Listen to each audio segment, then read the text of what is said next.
Welcome to YouTooSpain, broadcasting live on YouTube. On today's show, I'll be asking our very good friend Chris from Upsticks all about how to get permanent residency, and that's whether you're a pre-Brexit resident, post-Brexit resident, or from anywhere in the world resident, or an EU citizen. He'll have all of the answers to all of your questions about that, plus a very special and extremely worrying report about the problems of getting appointments for just about everything in the Almeria area. So is there something dodgy going on there? We'll find out in a minute. Join in on the live chat, or if you're watching the video back afterwards, you can join in on the comments below and have a chat down there.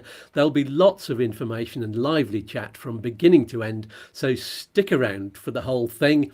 You're all very welcome to YouTooSpain. Still alive. Here we go, and let's dance.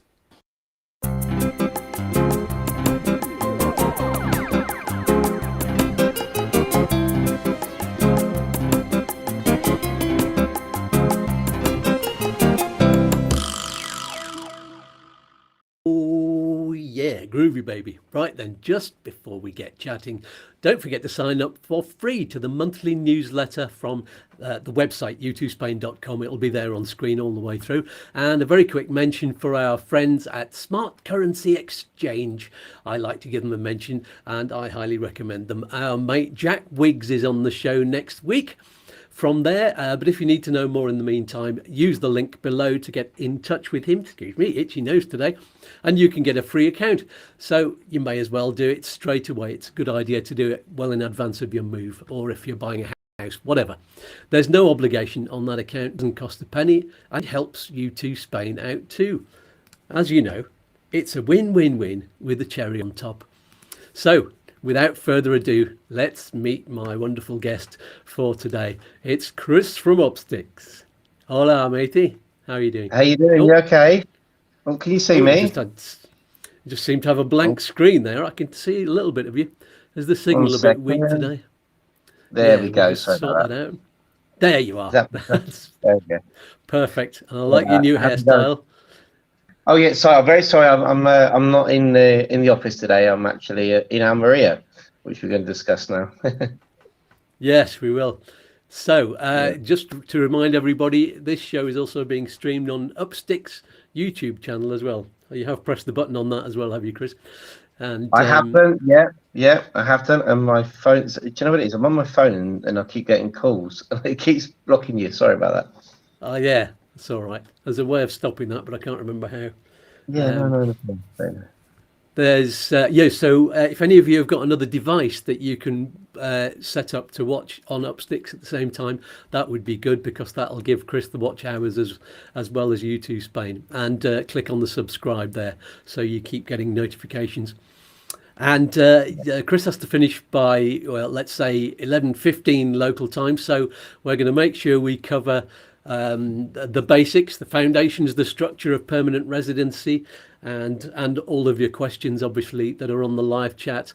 And we think that this subject could at least cover a full show, if not two. So what we might do is come back to it in a few weeks' time if we've not covered everything, but we will get through the basics today. So have you got any shout outs today, Chris? Yes. I just we've got a few shout outs actually. Just to Mike, who went to his appointment this week, and he's also a big fan of yours, and I know I mentioned him last week, but he would just like to, I know you obviously, everybody can see from your video diaries what's going on. If you remember last week, you've actually 2 video diaries in, more than we actually knew, last week what was going on, so it was a tough show for you last week because you hadn't got it out there, had you? So that's right, I released it on the Sunday. There's probably I think there's more shout outs that I've sent to you, but just for our clients, which have basically given you and support through us. Really, that's I think what we want to give them all a shout out, really, because there's been so many mentions. It's unbelievable, the community is strong. The support is incredible, and they've even put it on the Computer Social channel, which normally they don't allow sort of self-publicity on there, which is quite right. It's a private group for people helping each other out, but they put it on there yesterday. Which is just lovely. And yeah, so thanks everybody for that. Still alive. Keep doing that, everybody. That's my toast. And yeah, who's on the live chat already? Owen Hazel. He's already asked a question. We will be covering that one. Owen, good morning. And Paul Cook, he's paired with your channel. Mad David is also paired with your channel. And Jed Tierney, good morning. Every day's a bonus, absolutely. Oh, live feed's a bit stinted and blurred this morning, says Jed. Yeah, I wonder what's happening. Liz was watching Might be my internet. Could be, yes. Yeah, your picture is a bit, it's frozen at the moment, but I can hear your voice.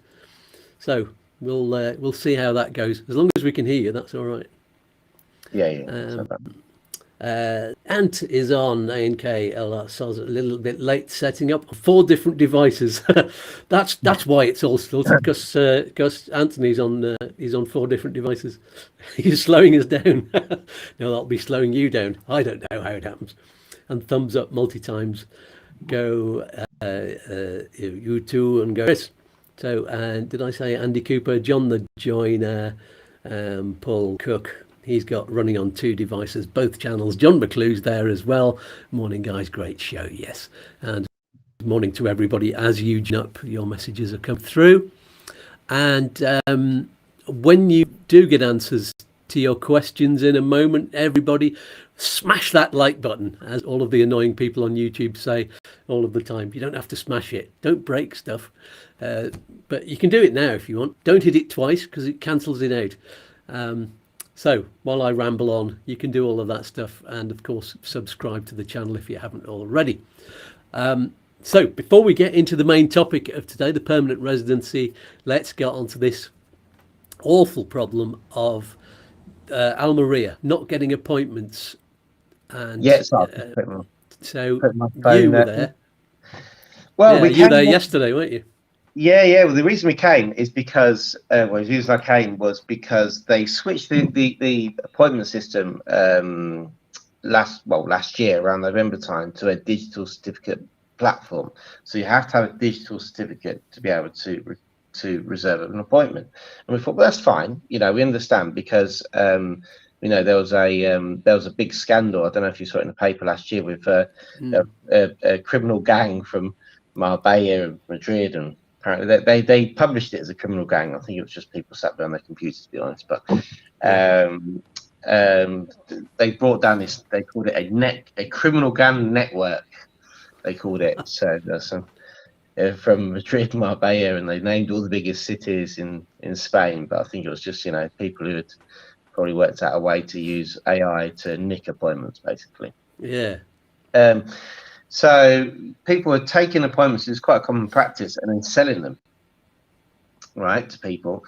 And you can't do that. That's illegal. You can help somebody to book an appointment as part of a service, but you can't actually take an appointment and sell it.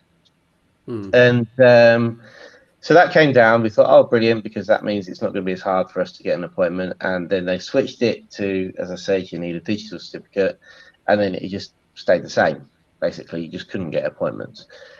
So I was like, in the end, we've got to go and try and find out what's going on. So Tom had been here already and been fobbed off. Basically, they said, we open them every day.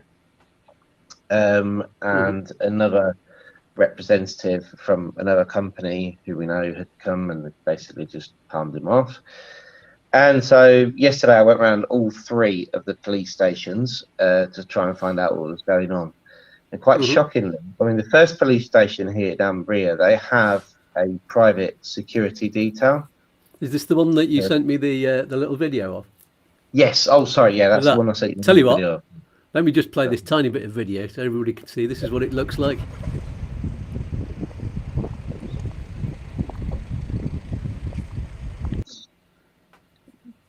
Hey, there you go. That's just a quick scan. Yeah, unfortunately, because of the weather yesterday, I mean, I was blown to bits. So it was. I was planning on getting quite a lot of content, and I've got a video coming out, but it wasn't as easy as I thought it was going to be, because it was. No. It's one day it was gale force, whatever winds. And the guys in Almeria, they have a private security detail who the guys are extremely obnoxious and rude, and it's very hard to get any information out of them. But he did tell me the times that they released the appointment, to the point where I said, okay, well, I'll come back on that time and prove you wrong. So I did. Yeah. I went back at 3 o'clock and went on my phone. I haven't got my phone here because I'm watching it. You said they open at 3 o'clock and they don't, because look, at which point they told me to get lost. But the other guys there's a place called Ejido where we've actually managed to get appointments, and we got them the morning I'd left to go to Almeria. Roquetas, quite shockingly, came up and basically said that the locutorios. Now I don't know how you explain what a locutorio is. It's the only way I can explain it is, do you remember you used to come on holiday in the 80s and you used to go and buy phone cards, or to make a call, you had to go to like those little dodgy offices they've got like phone boxes in them. Oh yeah. Some phone cards do money transfers and stuff. Uh-huh. If years ago, if you came to Torremolinos, Fingerola, Salou, for example, in the north of Spain, to make a phone call, you would have gone to one of these places. They got like special rates for people phoning abroad. They still exist, and they do operations for foreigners who like money transfers. They sell you phone cards for cheap rate phone calls and stuff. Yeah. And they basically have a way of blocking the appointments and then sending them on. So the police shockingly said, well, you know what's happening. These guys are nicking the appointments and then sending them on. And I'm like, well, I thought that was all stopped. Apart from the fact it's illegal. It's comical that you're telling me. But yeah, so that's basically what's happening. We're going to do more investigations. But according to the police, that's where we are. Yeah, so the police aren't doing anything about it. In fact, they're telling you about it. They were telling me, they told me. One of them actually said, we'll go around the corner and ask them how much they charge. And I'm like, that's illegal. You're sending me to the black market. There you go. Shocker. So, what can you do? And you actually went round and tried to get some, didn't you? What happened there? I did, and they told me to get lost, but I'm not, to be honest. Well, I went into 4 locutorios. I went into 1 in Ejido, and I went into 3 in Roquetas. The one in Ejido definitely wasn't going to talk to me because I don't have the same aspect to the clients they're used to dealing with. So obviously, I think that they thought I was going to try and trip them up, maybe. Because it is illegal. They think you're an undercover cop or something, even though the cops are sending you around there in the first place. Yeah. They thought I was an undercover cop or stupid, one of the two. But and then in Roquetas, it was a bit of a disaster. One of the guys actually turned around and said, yeah, leave your details. We'll get you one for €50. And one of them told me to leave, really, and the other one said, oh no, they open at 1:30, get out because I'm trying now for my clients. So they obviously don't have software, they're just trying on behalf of their clients.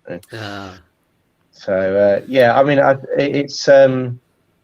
it's a crazy situation. Luckily we have managed to get appointments for our clients, but that's how it is.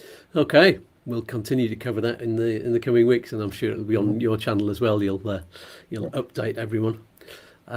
Okay, let's get on to the main topic.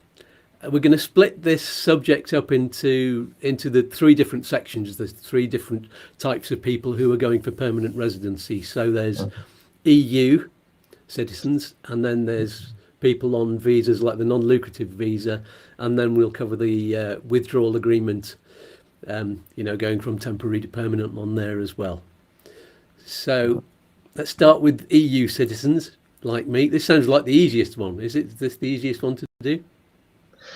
Yeah, in a way, yes, and in a way, no. So with EU residency, what we know is that every single police station has its own criteria. Okay, so that's one thing to start with. So even when you make your initial application, you do it at the extranjería. So you do it where you don't have to. We always explain the difference between EU and non-EU as someone who has permission has to register it, and non-EU, somebody who doesn't have permission, has to gain that permission and then register it. Yeah. So for an EU citizen, you have permission to be in Spain, but then you have to go and register that permission. And at that point, when you register that permission, the interpretation of the extranjería comes into play. Yeah. So here in Malaga, for example, is the EU. They're actually very good. You know, they will take into account what we call punctual transfers of money into an account. So they don't want to see the history of your money. If you've got enough, you can have it like that. So, but that also applies to the renewal. So there's three things that we need to remember. It's the one is that on an EU card, there isn't an expiry date, right? So, and you can't renew it until it's exactly 5 years old.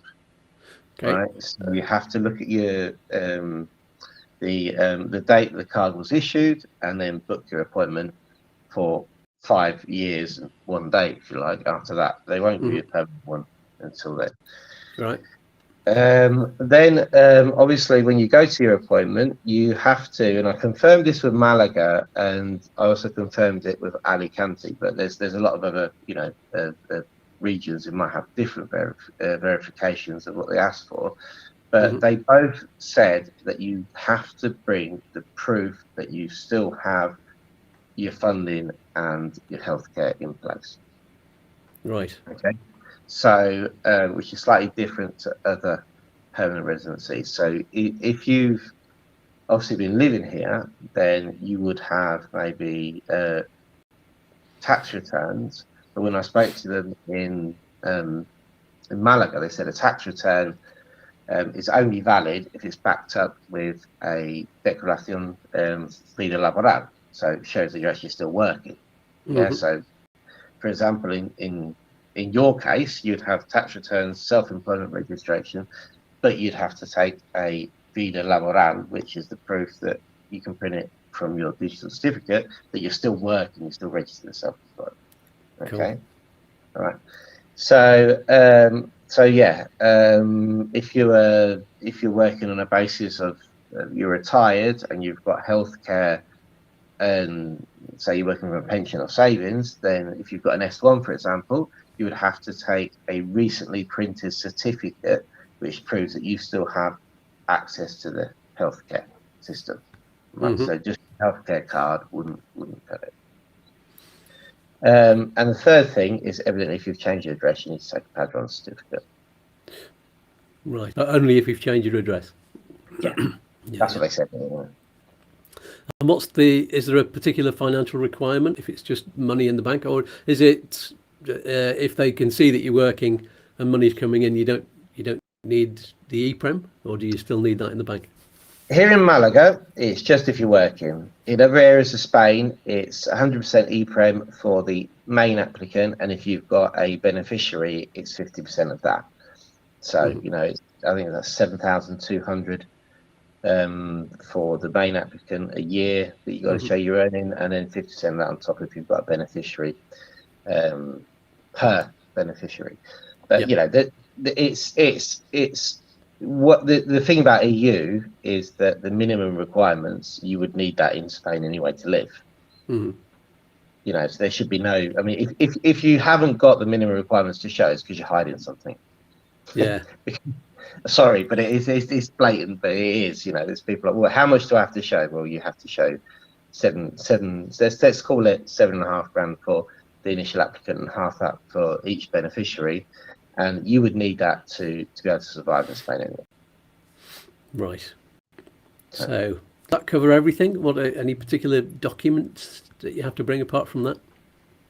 Yeah, so you would have to take that. Obviously, if you would need to take your EX18 and the relevant tax, which is a 790012 form with you as well. And if you have a beneficiary, then so here, for example, in Malaga, and now in Alicante, if you've got a birth certificate and you've got the person with you, that birth certificate doesn't have to be dated within 90 days. But if you're married, then you'd have to get a marriage certificate, which is dated recently. Say, for example, you're married in the UK, that marriage certificate would have to have a date on it. It'd have to be apostilled and translated and has to be dated within the last 90 days.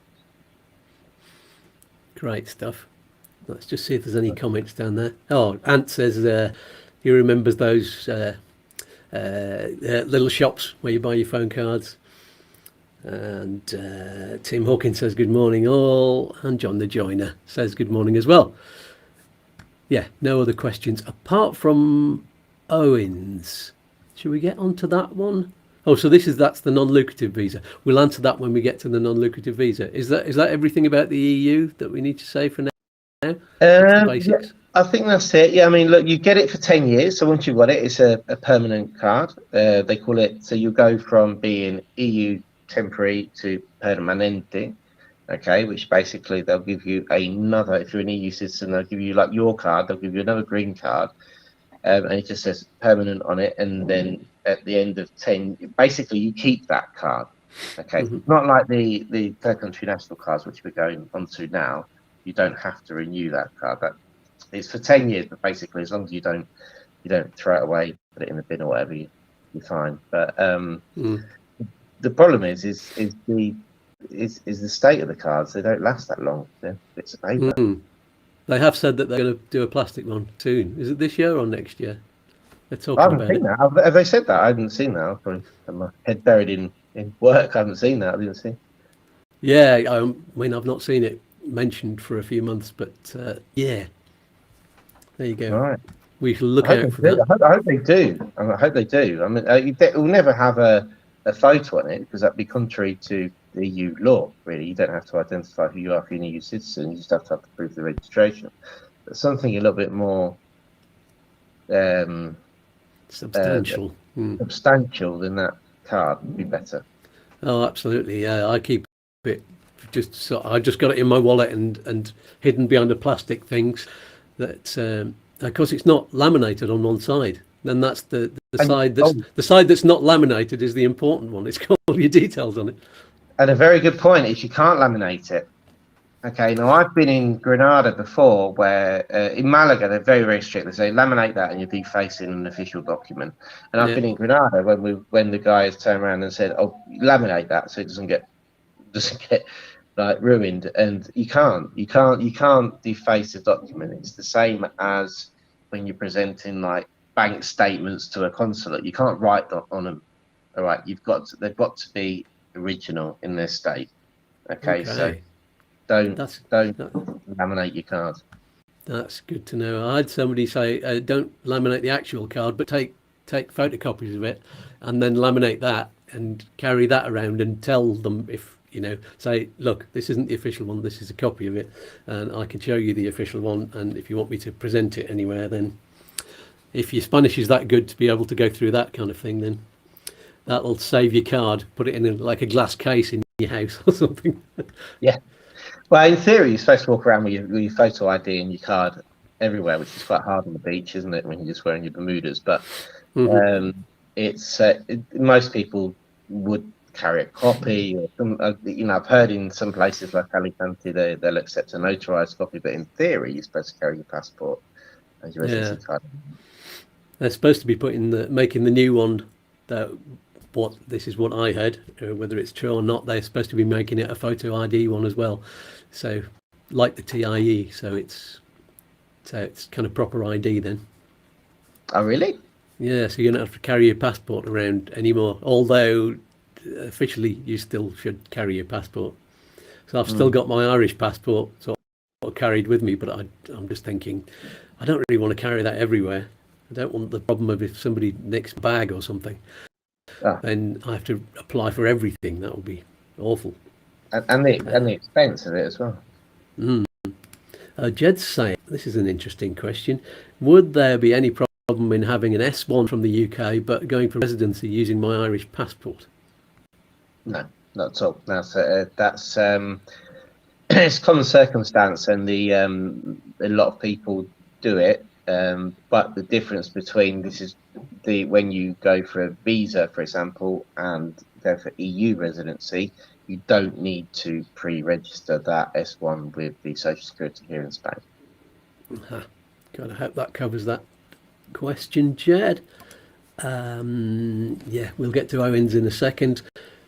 Childa Santruchek. I don't know if that's the right pronunciation.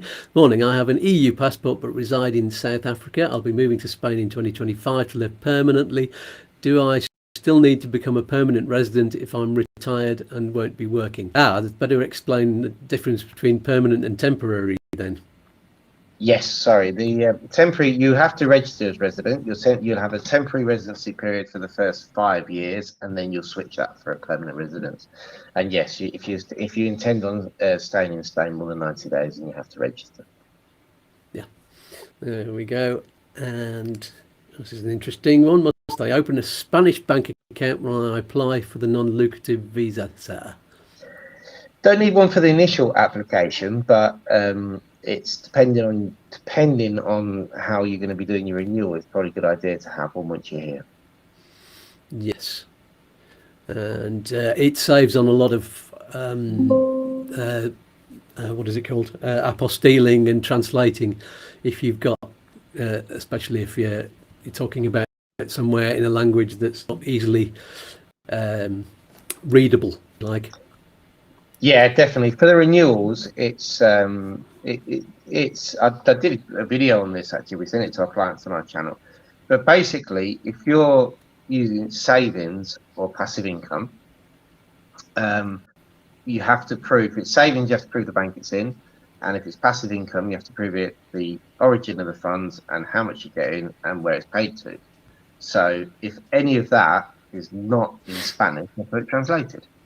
Right, and each translation can cost, per page as an official translator costs money. So. Now, Beverly has an interesting question. Civil partnership between heterosexuals recognised in Spain. We've booked ours for July. Yes. At the moment, yes, it is.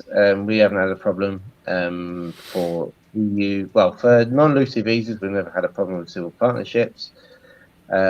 For EU, we've never had a problem with civil partnerships.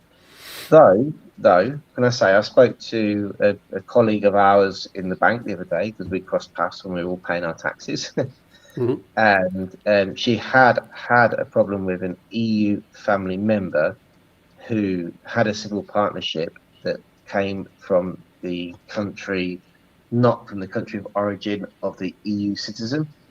Oh. Right, and the Malaga Extranjería, after 3 months when they submitted the family members application, told them that marriage had to be registered in the country of the EU citizen. So, for example, if they were Dutch and they got married in the UK, they were saying that civil partnership, had to be registered in Holland or Spain. Okay. We haven't had that circumstance yet, but I thought, that's interesting. So if you had maybe 2 EU nationals who are married in the UK and one EU national, third country national, one EU citizen, third country national come to Spain, and they got married in the UK, but one of them is from Belgium, for example. Malaga was saying we need your civil partnership to be registered in Belgium. That's interesting. I wonder if there's a whole show to come out about civil partnerships, because there was a question on Facebook that people were arguing about quite a lot, which is what happens on your renewal. What is it that some places won't accept the civil partnership on renewal, but they've accepted it when the people have applied for a non-lucrative visa in the first place. Is that right? Yeah, no, this happens, and this goes back down to why you'll never get 100%. Skatz says it depends, right? You'll never get 100% answer that you're looking for from Facebook unless you're of the exact circumstance and the exact province, right, where you're applying. Okay, and even then, you've got to rely on the fact that it lands on the exact desk of the person who approved the previous one. So each province works differently. They take into account the current circumstance, not your previous application, which means that what's approved in Alicante might not be approved in Malaga. That could cause big problems, because that would mean you'd have to apply for your renewal completely separately and have twice as much, well, not twice as much EPRIM, but kind of double the amount instead of just 500% or whatever it is.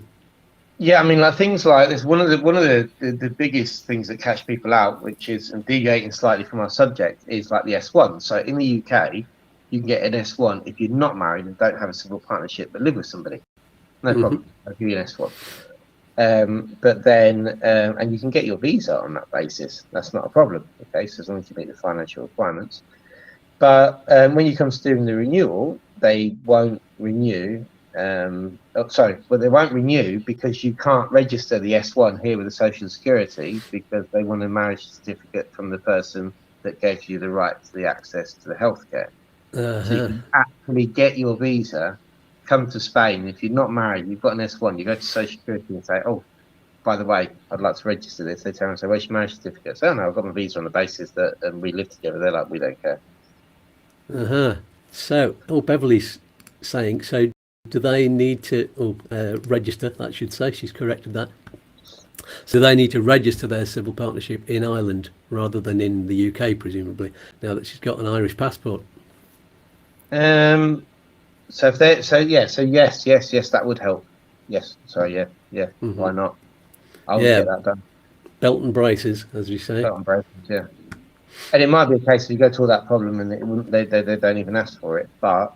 As we were saying with our colleague, that's what happened to her. Yeah, and Mike is confirming, yes, it has to land on the desk of the same person who is in the same mood as they were the previous time. Yeah, absolutely.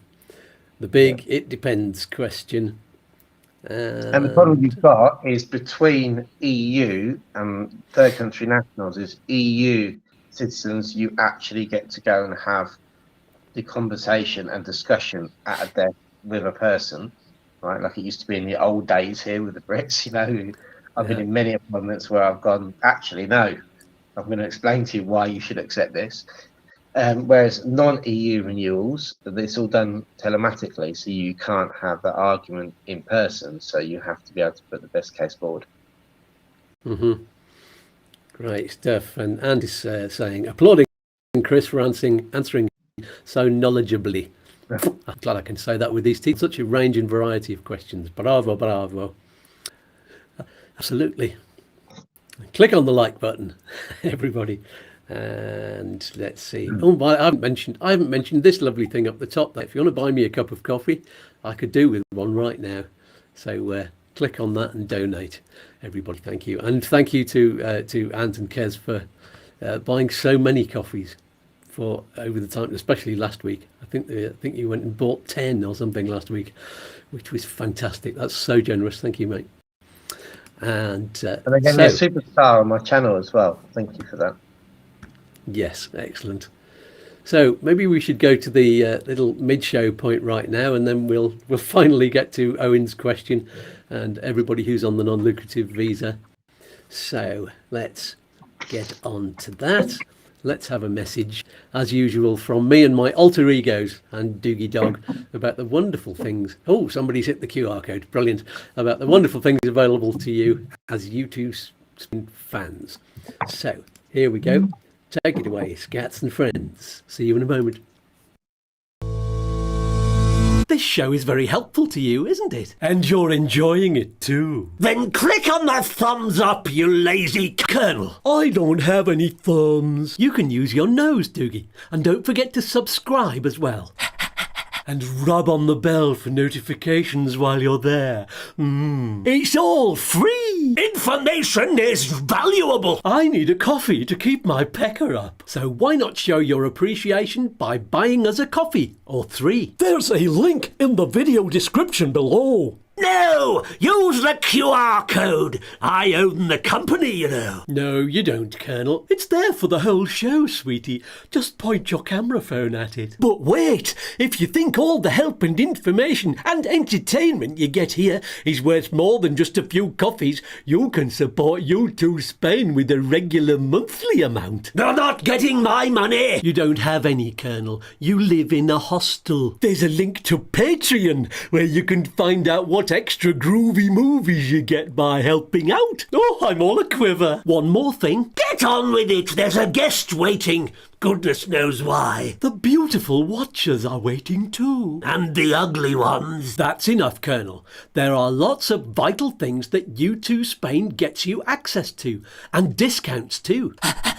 What things, Master? I like things. Well, do you need private healthcare insurance? Of course I do. This gout won't go away on its own, you know. Do you need a visa or residency, sweetie? Do you need to exchange currency? What about finding a property like mine? It's huge and expensive. Just like me, darling. Ah! Or do you need advice on tax and pensions? I don't know what they are. Or do you want a Spanish mortgage? Or a discount on getting documents translated and apostilled? Or a lawyer to sort you out. I didn't do it, wasn't me. Do you need a lovely little app for learning Spanish? How about finding the best mobile phone provider? Buy a YouTooSpain t-shirt. It's a win-win-win. You can even get discounts on full mouth dental treatment and get a new smile just like Skatz. Smile!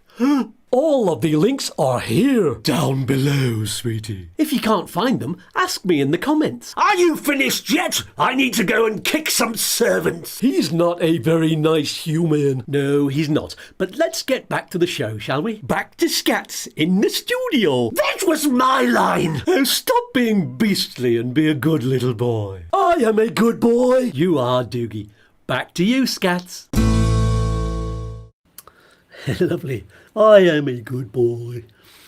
Thank you. Anybody, any messages for any one of the characters? Then do put them in the comments. Thank you for that. So, back to, normally we have some questions from Facebook, but it seems like everybody's actually online today, so that's brilliant. And let's see, what's John the Joiner saying? With the issue of UK banks not favouring people with no UK address when they leave permanently, what's the common setup for receiving and transferring a UK state pension to a Spanish account? Well, there's a few ways you can do that, and one of them is to go through smart currency exchange. There you go. You can get a rate which is fixed for the whole year. Then, so watch the programme next week. And what's his name? Jack Wiggs will tell you exactly how to do that. That's one way of doing it. You can just you can transfer through various different ways, but if you make sure you don't close your UK bank if it's the right bank. I did a video all about it, which banks are actually allowing you to keep an account as long as you don't change any details on it when you move. So you can't even change a name. You can't add your wife's name, for example, and make any changes to it once you've moved. But I know that Barclays won't. But there's various other ones. I think HSBC will. Yeah. So watch that video. Okay then. So let's move on before we answer any more live chat to people who've arrived here on the non-lucrative visa. So let's have a summary of that one to start with, and then we'll get on to Owen's question. Yeah, so basically, if you're in a non-lucrative visa, we have before in your temporary residency. So EU, you get a 5-year residency straight away, and the temporary residency period is 5 years. But if you're in a non-lucrative visa, you actually have to renew your residency, and the first renewal comes after 12 months. Then you renew for a further 24 months. At the end of that period, you renew for another 24 months, and then after that, you go for your permanent residency, which is known as larga duración. Good stuff. I was going to say that there is another, not that it's called permanent residency, but there's another one that people have mentioned that you can go for, which is the EU. What's that one called? Which allows you to swap between countries. What's the name of that one? So you've got larga duración, which is should we say the long term, and then you've got larga duración UE, which is the European version, which that allows you. That's the only European residency card which allows you to switch for a Spanish one. So if you've got larga duración UE in France, for example, then you could bring that to Spain in theory, swap that for a Spanish one. Mm-hmm. It's a But bit when more you difficult. go, Yeah, when you go to your when you apply for your permanent residency on a non-lucrative visa, you don't automatically get the European version, which then would allow you to switch for another European one. You just get the normal one, and if you wanted that, you'd have to apply for it. Yes, indeed. Anyway, so there might be a different video all about that. It would, yeah. That'll, because that answers the question that people put up on Facebook a lot. That, you know, can you move from one country to another once you've got your permanent residency? So that's what that one's all about. So let's talk about the normal one anyway. What's the basics about that? So basically, once you, I mean, the good news is, in theory, when you've got a non-lucrative visa, after your second renewal, in theory, if you're working on the basis of savings, for example, you can just go and blow it all and just have a big party. But no, no. When you come to the applying for your permanent residency, the focus is on the time that you've actually spent in Spain rather than the requirements you've had to present in the first two renewals, which is the money and the healthcare. Right. So what they do want to see is the fact that you've actually haven't overstayed outside of Spain. So you haven't been outside of Spain for more than 10 months in the 5 years, and not for no more than 6 months at any one period. Mm-hmm. Okay. That is the main focus. Now, we always think it's a good idea, obviously, and you need healthcare and funds to support yourself in Spain moving forward. So it's always a good idea to present it, but you don't have to present the EPREM amounts that you presented in the first two renewals. So this covers, I'll just put Owen's question up on the screen there, saying definitive answer needed about financial requirements, because he's saying they'll still be living on savings then, because they haven't, they're not due to get their pension for another 2 years. So you're saying they don't actually ask for any financial requirements. It's not even on the requirements drop down. We would submit it anyway as part, because you can submit other documents that you wish to submit just to prove, because we know, again, it depends where you're submitting your application to, if they're going to come back and ask you for stuff. But you don't have to have the EPREM requirements, because you're applying for permanent residency, so it's 5 years. It's important to explain that the 5-year permanent residency, EU's 10 years in theory, and non-EU's 5 years. So, but yeah, no, you can, if you're working on the basis of savings, then you don't need to present another 2 years EPREM, for example, at the end of your permanent, when you apply for your permanent residency. Great stuff. Okay, so what else do you need then? So what you've got to make sure is that you have stayed in the. There's a huge question where you always get asked this. Now, we haven't had this circumstance yet, so I can't tell you whether what happens, because most of our clients want to live in Spain and be here and plan their time appropriately. But you have to make sure you haven't been out of the country for more than 10 months in those first 5 years. Now, to do that, you want to make sure that if you travel, that you get passport stamps or have proof of your journeys in and out of Spain. Okay, so on occasions what we've had, the stamps haven't matched up because someone's been stamped in or out and they haven't been stamped in or out. Okay, on those occasions what we've done. Nope, your voice has disappeared, Chris. Something's going wrong there. I can't hear you now. Let's wait for your signal to come back. Are you there? I can see you. Have you got a call coming in, maybe? That could be it. I'll just have a look at the questions while we're waiting for Chris. He's going to sign back in. Let's have a look. Are you there? Can you hear me? Yes, I can hear you now. Welcome back. Right, the Wi-Fi is rubbish in this hotel, I'm afraid. Ah, well, never mind. I've just switched to the 4G, which I think is better nowadays. Oh, that'll be better, yeah. So yeah, where were we? So yeah, you don't have to, the financial requirements, you don't have to prove those, but you have to, talking about, they're very, very focused on the amount of time you spent in Spain. So keeping old passports is a good idea. If you update your passport, then that's a good idea anyway, but making sure that you've got your old one if there's any questions asked about your travel and your time in Spain. Going back to the bank accounts, well, you know, you can prove you've been in Spain by bank account expenditures, but you can normally only go so far back on your statements. So it's a good idea to keep statements to prove you've been in Spain. So how far back can you go on those? well, on my, I did this the other day actually. On my Sabadell, I couldn't go back further than 2 years, and they said, "Oh, you have to request statements if you want to go back further than that." Oh, okay, that's a good idea. Then I'll start collecting mine. Well, you won't need them EU, but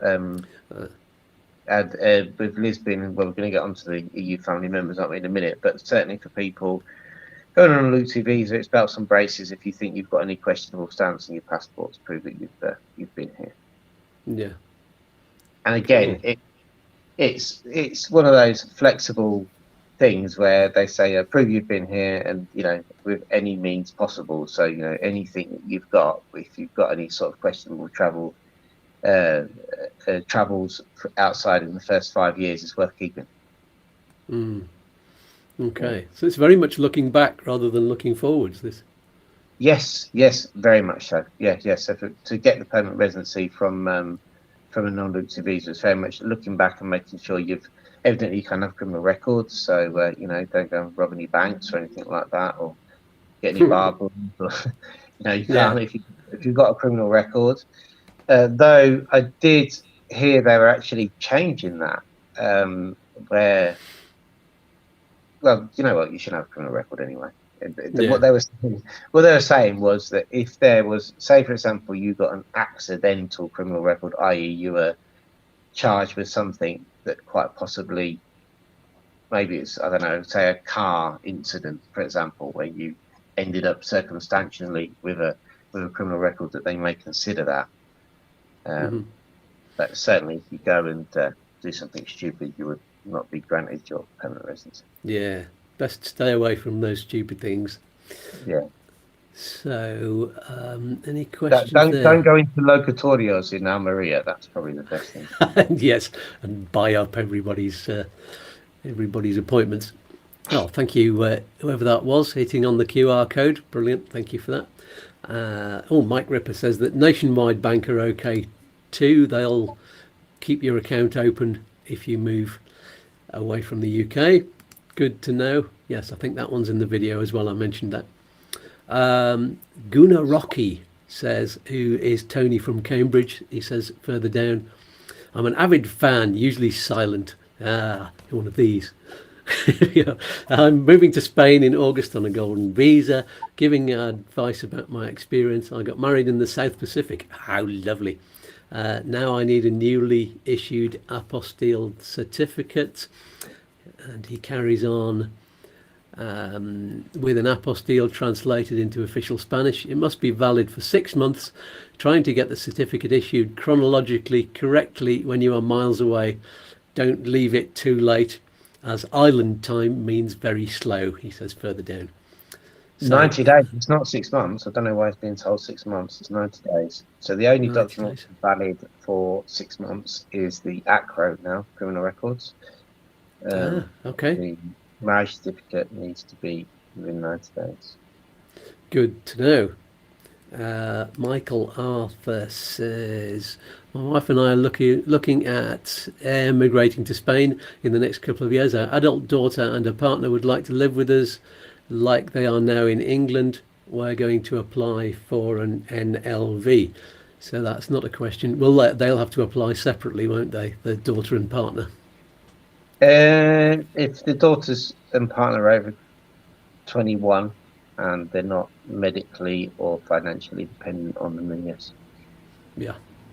So there you go. I don't know if you knew that, Michael, but yes, that is the case.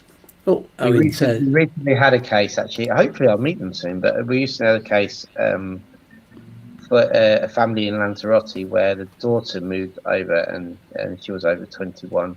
and she had to do a notarized declaration on certain fronts. So you have to be careful. You can't just be a family unit if you're over 21, basically. Yes, good to know. Owen says, thanks for the answer. That's all crystal clear. So once we have permanent residency, that would be valid for the rest of our lives. No need to renew it? No, you do. No, so essentially, yes. So what happens is, so with the EU permanent residency, you don't, if your card doesn't fall to bits, in theory, you don't need to renew it. With a third country national permanent residency, what you're doing is you are renewing your card. You're not renewing your residency. That's what I meant. Mm-hmm. Yeah. So once you gain permanent residency status, it's akin to like what Spanish people do. So Spanish people have to renew their DNA. Yeah, it's like what I have to do because I've got a withdrawal agreement card, for example. You know. And but you would get a big slap on the wrist if you don't renew your card, but you essentially have that status. That makes sense. Yeah. Michael is asking again, can our adult daughter, self-employed and partner, unemployed with ill health, emigrate with us to Spain? We'll be retired. No, not the adult daughter will have to get a self-employed visa. I think that's right, isn't it, Chris? Yeah, if they're over 21, and then your dad have to. Now I've heard, and I don't know. We would be sticking to 21, but it's 23 at the moment. But anyway, if they're an adult, and they would have to apply under their own steam as such. Yes. Okay. Sorry about that, Michael. It's not as easy as you might have imagined. And the ill health, as well as it rings a few alarm bells when it comes to, oh no, mind you, if you're self-employed, the healthcare will be covered.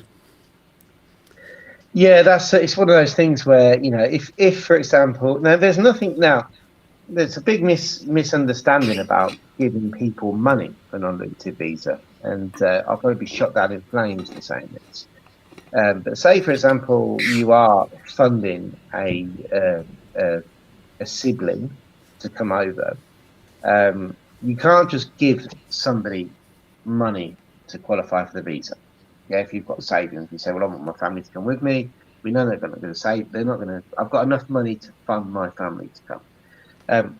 You can do it, but that person would need to go to a notary, and they would need to declare in front of a notary that you have given this person money and you will never ask for it back. And that even depending on the amount of money, you might have to prove, you know, that it's fiscally done legally. But you know, we've had it on many circumstances where people have received money and it's been either a gift or something, and they've gone to notary in the UK, you know, and it cost a fortune, and actually declared that the person who gave them the money said, we will not ask for this back, this is a gift. You could even say it's a gift to fund the visa and it meets the minimum requirements, you know, you just be truthful, but it has to be done properly. And of course, what you were thinking of doing, Michael, which is bringing them over with you on the non-lucrative visa, that would mean that the daughter wouldn't be able to work as self-employed anyway.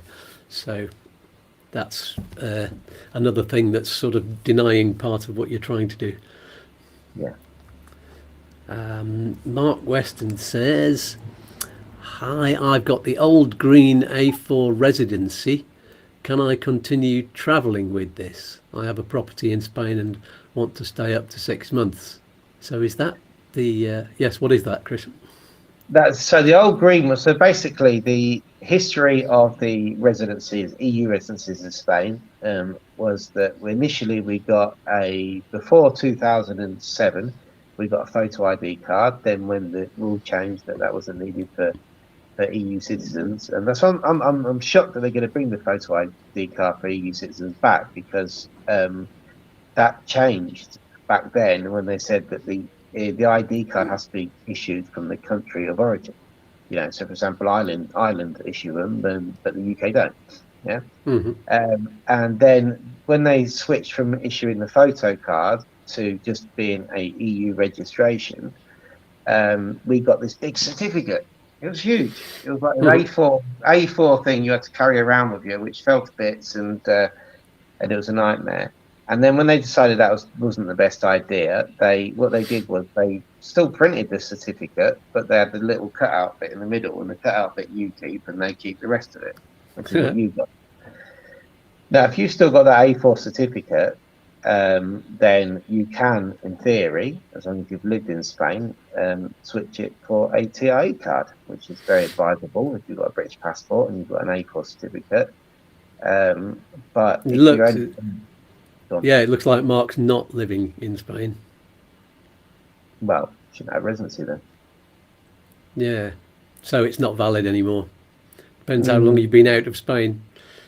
Yeah, it's one of those where if you've already switched it for a withdrawal agreement card, in theory, if it's a withdrawal agreement, you can actually spend up to 5 years out, whereas normal permanent residency, you can't spend more than 12 months out of Spain.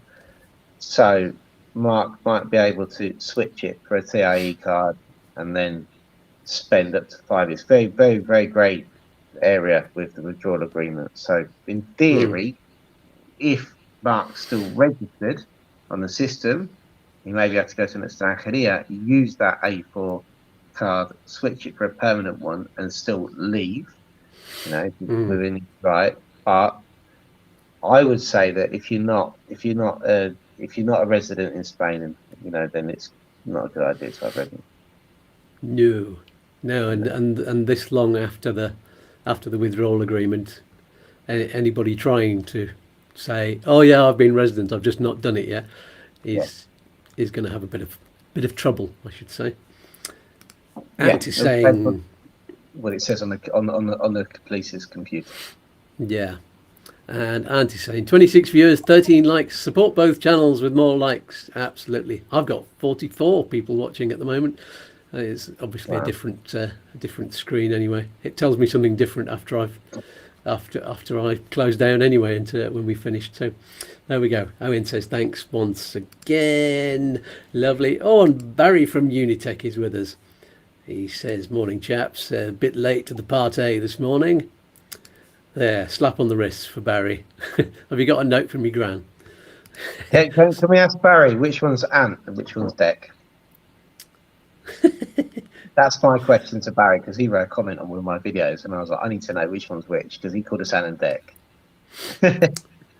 Yeah, good question. They're normally lined up on screen in order. Ant and Deck always stand Ant on one side and Deck on the other, and left to right. So don't know, but I can go like this anyway. Where is it? I can go like that. I'm busy now. Now you've lost me. You've lost me now. Switch me back. Yeah, that feels wrong, doesn't it? Yeah. So, should we get on to the withdrawal agreement, people, then? This is the last section for today. Give us a summary of that. So this is a big question, because what happened was, with the withdrawal agreement, and I suppose it moves on from Mark there, people who were switching their cards, there's a lot of people that were in the temporary residency period when the withdrawal agreement happened, and we were advised to switch your cards. It's definitely, if you've still got a green card and you're British citizen within the withdrawal agreement, it's definitely a good idea to go and get your TIE card. What happened was people got 5 years temporary residency on their card, albeit they've been here for 3 years already. Okay, so then the question is raised is whether, well, hang a minute, does those first 3 years not count, towards my temporary residency? Because they should do. You're in your right to have those 3 years. So why do I have to wait now to the end of the expiry of this card to then get my permanent residency? And the answer is that you don't. Now, the card is it's a little bit like the permanent residency, where all you're doing is updating your card, but you've got your temporary residency is a date that's registered with the police when you started your residency. Okay. Now, the withdrawal agreement, they just issued 5-year cards for everybody, despite they didn't take into account that period beforehand. But we've had cases now where you can go back to the police station and you can update your card. And we've had a case where somebody, for example, lost their card. Yeah. the card expired in 2026 or 2027 or something like that, but they'd been here for a period before that, and because they'd lost their card, they went to get a new one, and they got issued a permanent one straight away. Yeah. Because they've done the 5 years. So yeah, you don't necessarily, unless you've got any sort of need to have your permanent residency card, have to do it. But if you have been in Spain for more than 5 years and you've still got 2 years left on your withdrawal agreement card, you can do that. Mm-hmm. So Great. yeah. And in terms of the requirements, so far, bearing in mind that the withdrawal agreement card renewals are all coming up next year, most of them, because that's people have got them in 2020 and so forth.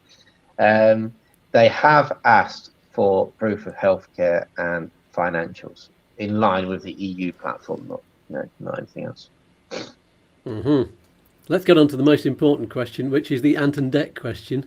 And Barry says, well, obviously Skatz is Ant.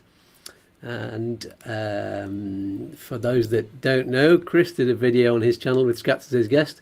They were the same way round they are now, even though it was Chris's video. We all know who wears the trousers. Actually, the reason for that is because I recorded it on this system and sent it to Chris, so that's why we're the same way round. But Ant says, yes, Ant should know, because all ants are connected by some kind of psychic pathway. Ant is taller. Tefal head Deck is the little one. I don't think either of us have got Tefal heads, or maybe mine's a bit more domed, isn't it? Both have Geordie accents. Why, I can do that bit. So there you go. Does that answer the question? I'm not sure it does. Let's hope we win some awards like Ant and Deck, then, shall we? They're like that'd be lovely. 7 years being the best TV presenters or something like that. I saw that on the news once or something. Absolutely. And if I could have one of their wages, that would be lovely. They get a lot per show. A bit more than me. Maybe we could do our own version of Let's Get Ready to Rumble. Yeah, I've never watched it in my life, so I'd have to research that. Yeah, which means watching it. Okay. Yeah. Michael has just clarified what his question was. He didn't actually ask the question, so let's find out. He says, sorry, my question was, do they need to apply separately? Which you have now answered. Oh, there we go then. Yes, apply separately for the reasons that we outlined. Okay. Auntie's saying, no. Good game, my love. Oh, that's Brucey, isn't it? That's Bruce Northlife, isn't it? Yeah.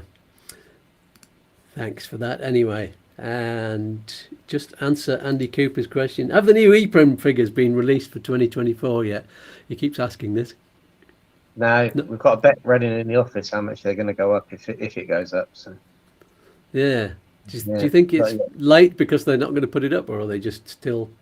Well, I did a cheeky Google when we were having the bet, really, so it's unfair. I was betting with Jay. Jay said they're not going to go up. I said, no, they're going to. And I was Googling at the same time. I think it's just political at the moment. Obviously, the presupuestos, the how do you say that in English? The sort of the year. What they're working out for the year thing. Oh yeah, update is still up in the air. We've got the Catalonia thing going on, and EPREM affects so many things. Like, if they put it up just a little bit, then that sends the amount that they have to pay people in certain circumstances through up quite a lot, which could increase inflation, and there's a lot more than just the EPREM at stake. So I still think they're going to put it up. Yeah. The politics of our current government, I still think they'll put it up. But there's a school of thought that they won't. So let's see, but it's not out yet. And before last year, it hadn't been put up for 3, 4, or even 5 years. It's quite a while. Yeah, no, you can see when you look at the graph on the website, it goes like that, and then it went up during the crisis time. It leveled off and then back up again. The the rise coincides with the change in the political parties and policies, and that's why I think it's going to go up. So Yeah. Good. Oh, White Widow. Yeah, sorry, I completely missed your question. Below, we'll answer that one. She says, I'm disabled. My daughter is my carer. I was planning on selling up here in the UK. I'd be buying a property there, and between us, we would have an average 200,000 in savings. Would that be enough? yeah, to get the initial, if you're talking about the non-lucrative visa, yeah, definitely, that's enough to get the initial visa. There's a really big misconception that it's probably worth explaining, that people think that the money has to be in the bank for a certain amount of time when you're applying for a non-lucrative visa. Now, there's two things which are very important. One is, no, it doesn't, as long as you can prove the origin of the funds. It can. Oh, your voice has gone off again, Chris. Can't hear you at all. No, not quite. What about now? Yes, back on. So if you've got, say, for example, you're selling a property and you have a completion statement from a lawyer which proves where the money has come from, we can go in the day before. It's not a problem, but you have to legally prove where you received the funds. And if, for example, and this could be, I'm just reading between the lines, maybe the circumstance is that White Widow wants to bring her daughter, but she may be funding it on savings from a property sale, and the daughter hasn't got the savings. That's fine as well, as long as the money is legally given to the daughter, you know, to fund her visa. And we're going back to the notary statements and stuff like that. Yeah. So there's no skullduggery. You just have to prove that that money is legal and has been received legally. Yeah. Who would best be the main applicant there? You may have to have two individual applications there. Now, it comes down to how the consulate perceive the initial application, because if the daughter's a carer and you have documentary proof of that, then they could apply the discount you get for a beneficiary, but that's really down to what you present. And then what you've got to remember is when you come to your renewals, you have to present that all again to the subdelegation of the government in Spain. And that would all have to be translated unless the daughter became a carer in Spain, I should say medically med Spanish documents. So what I would do in those circumstances, I would say, look, with the kind of savings that you're looking at, obviously you've got to live as well, but I would try and meet the minimum requirements individually to avoid any problems. And if not, make sure you've definitely got enough proof that the daughter's the carer to take benefit from the discount. Yeah, brilliant. And I hope that answers your question. I would say if there are any complicated details, I would arrange a call with Chris and get that all looked at in detail for your circumstances. Yeah, I mean, that's what we do on the calls. What we do is we structure the possibilities of what the reaction of the immigration. You can't always tell, but you could ability too, you know, and then look at the finances. 5 years. Great. So, did we get through all of the basics of the withdrawal agreement one? I know this is the most complicated one. I think so. Yeah. I mean, all I would say to anybody is, if you've still got a green card and you're a British citizen, just get it changed now. Let's change it. There's a lot of. We currently don't actually take them on. If there's any questionable circumstances, people have still got green cards that haven't been here. And still saying, well, can I switch it and use that green card to travel back and forth? It's not the correct way to use the card, you know, the withdrawal agreement card, albeit you might be able to wing it, flag it, or whatever. You know, just if you live here and you've got a green card, you need to get that switched. If you don't live here and you've got a green card and you still fancy using it, it's a way to come on extended holidays and a bit dodgy. Yeah. Great stuff. Did you cover the financial requirement for the Withdrawal Agreement people? So when you when you come to actually renew, so they're based on the same as the EU. Okay, so it's an EU financial basis, but so far when we've switched the withdrawals for permanence, including myself, on all fronts we've had to produce proof that you're working or got healthcare in place and have enough money to support yourself on an EU basis. Now, I have heard from other areas, particularly Mercia, that they didn't ask for anything. It was literally just a switch to permanent residence. But as I always say, you won't be living in Spain without healthcare and financial means to support yourself to the minimum amount of £7,500 a year. So take it with you. Mm-hmm. Yeah, there we go. So that's quite an easy process then. Yeah, yes. I mean, there's always this question of, well, do I need to present healthcare and finances? Well, why wouldn't you have that anyway, unless you're hiding something, basically. Yeah. Fair enough. So that's kind of covered all the basics of all of those three situations. I'm sure there's so much more to talk about, and yeah, we'll come back to this topic in a few weeks' time and see if we can cover some more details. Unless any of you have any live chat questions now, just there is a little bit of a pause, a time lag between me asking that question and questions coming in. I'll just say hello to Elaine. She just joined us a little bit late, and she's saying we had a call with Chris this week. He's great. This is true. If you're thinking of moving to Spain, use Upsticks. So thanks, Skatz and Chris. We can't wait to get over there and have our selfies with you.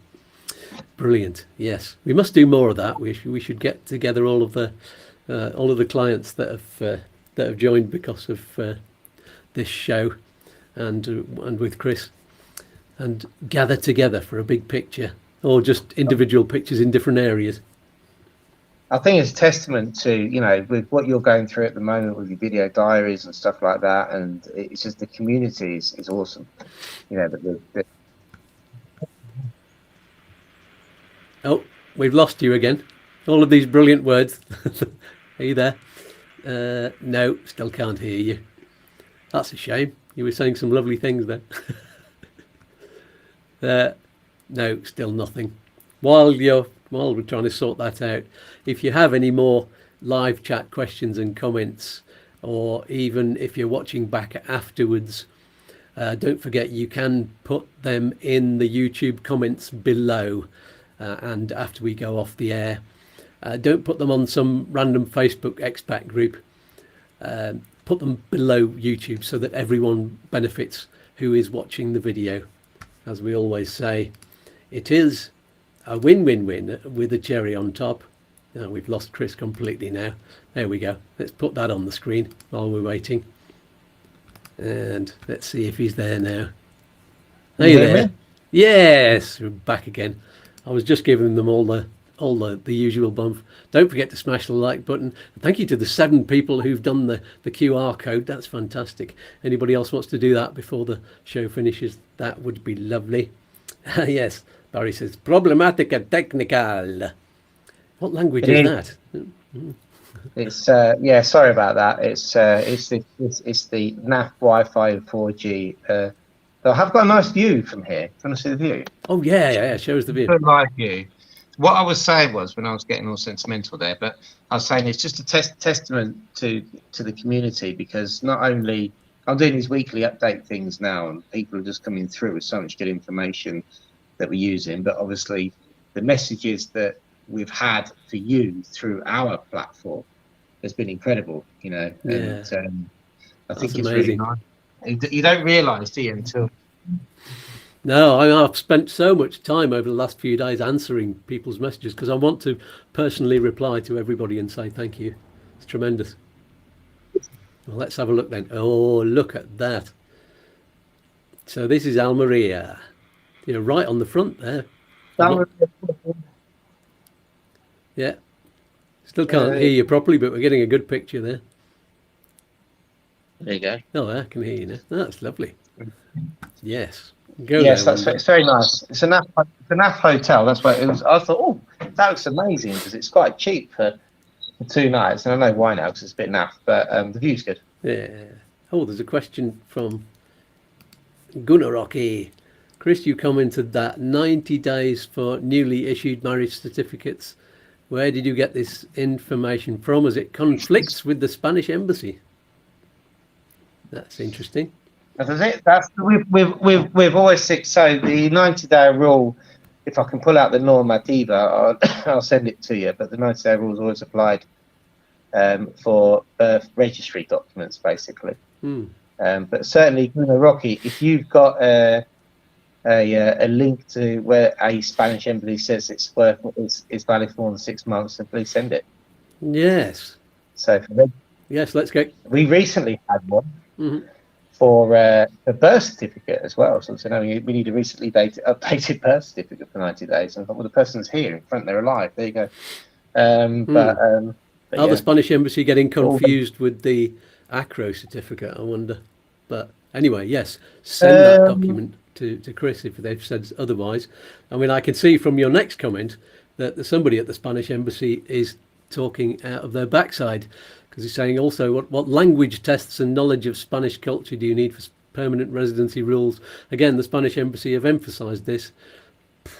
Never known that. They do it for citizenship, but not for residency, permanent residency, do they?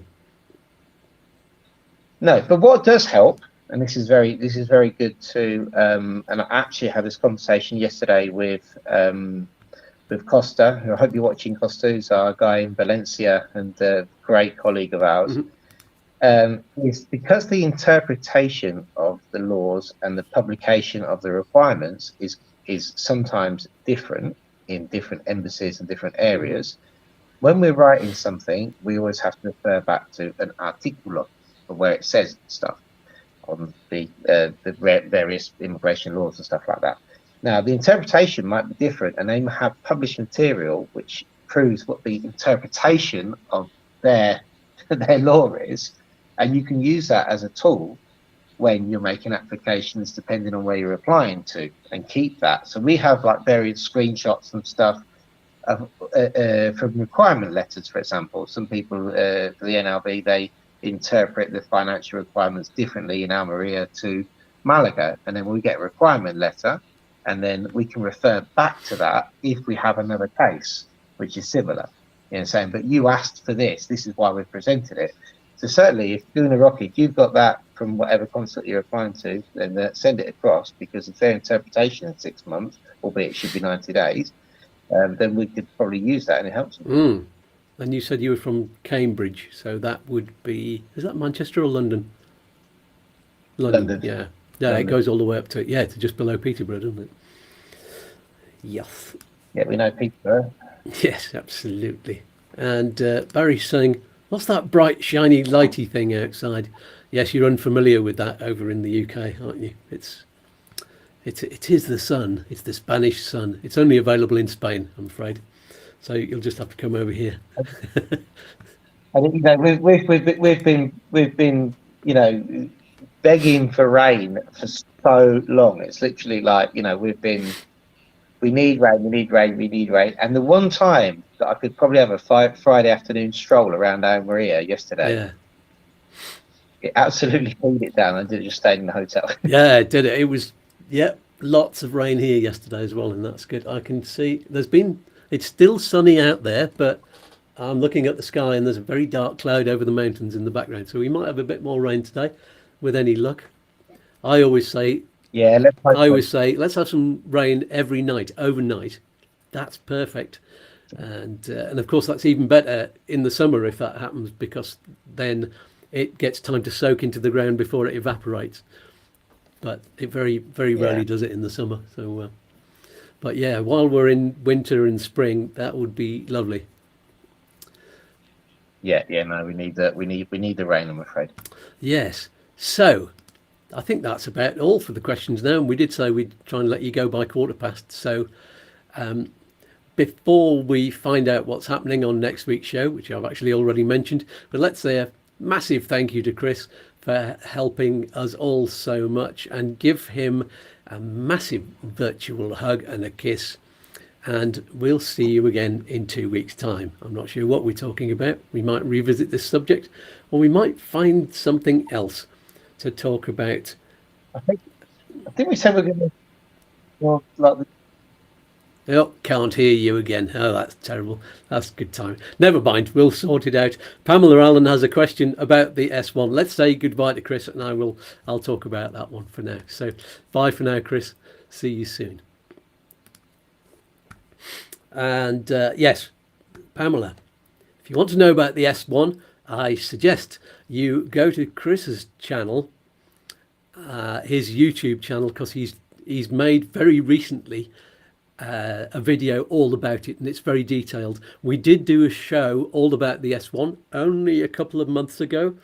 That was with Chris. It was that was a live show, so he answered loads and loads of questions on there as well. So look on both of our YouTube channels and find out all of the details. And I think he's got an article as well, a blog article, a news article on his website, upsticks.es. So there are lots and lots of bits of information that tells you all about how to get the S1. So, and big kisses from Anne and Cares, and Jed says thank you. Yes, so what do we have next week? Well, as I said earlier, I'm very happy to say that our good friend Jack Wiggs from Smart Currency Exchange is back with us to answer all of your questions about moving your money around. So those people who said that they're moving over here and buying a house, for example, and how to get the money across without with the issues of bank accounts and keeping hold of your bank accounts, register now. There's a link below with Smart Currency Exchange, and then you can be ready for next week's show. And that's, as I say, it's whether you're moving your money here for moving to Spain, or whether you're buying property, or even if you're just having your pension sent over on a regular basis.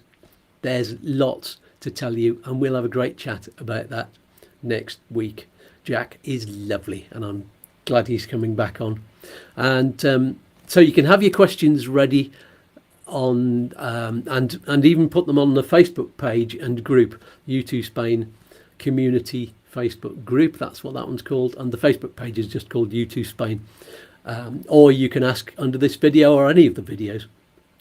So thanks once again to all of you for joining us on the live chat or watching the video back afterwards and leaving comments. Thank you so much to all of the people who've commented on all of the video diaries that I've been putting out all about my situation, which you know about. Still alive. And thanks for putting your comments on there, hitting the like button, and buy me a coffee quickly before we leave. And I will see you either, on the Wednesday evening video, which this week is all about, it's the final of which is the best Schengen visa calculator. And we do indeed have a winner. There's one outright that seems to be better than the rest, and I'll be looking in detail about why that is the case, because none of the other ones do the one extra thing that is very, very, very handy, and it's all to do with future dates and getting that sum exactly right. Anyway, so I'll see you on that one, and then there'll be another video diary next Friday, which will be the one where I get my results, and we'll find out what the diagnosis is and the prognosis. So definitely watch that. And of course, next Saturday morning we will be live with Jack Wiggs at a regular time of 9 o'clock if you're in the UK or Ireland or the Canary Islands, or 10 o'clock if you're lucky enough to be in Spain or anywhere else in Central Europe. So that is all for this week. Somebody pass around the permanent residency cookies. Peace and love, peace and fluff, and stay alive. Still alive, just stay alive. That's an order. And here's one final message from all of us here at YouTooSpain. Be kind to each other and love you all. Peace and love. Bye for now. Bye, lads. Bye. Goodbye. Toodaloo. Peace and love. Peas and fluff. Oi, oi! Don't do anything I wouldn't do. One more cosmic dance? All right, then. Look, Mum, I'm dancing. Oh, I'm all a quiver. Let's Dance.